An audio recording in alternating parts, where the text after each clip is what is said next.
এই দেখো বন্ধুরা, দেখো সকালবেলায় কুটুম এসে হাজির।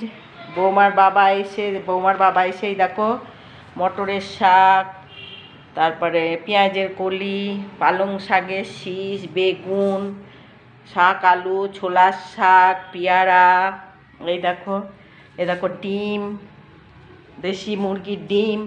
মেয়ে খেতে পায় না, নাতি নাতনি। এই দেখো মিষ্টি, এই দেখো চুকু পালং। দেখো সকালবেলায় উঠি মেয়ের জন্যে নিয়ে এসে হাজির, যেগুলো ওখানে পাওয়া যায় না। এ ফুলকপি বাঁধাকপি হোটেল পাওয়া যায়, কিন্তু এইসব জিনিস সত্যি পাওয়া যায় না। এই দেখো চিড়ে মুড়িয়ে, কিন্তু এখন নিয়ে যাওয়ারই সমস্যা, কি করে নিয়ে যায়। ওনাদের তো মনে হচ্ছে যে আমার মেয়ে খেতে পায় না, তাই বলে পাঠিয়ে দিয়ে গেল বাবা মা। এরম বিয়ায় তোমরা পেয়েছো?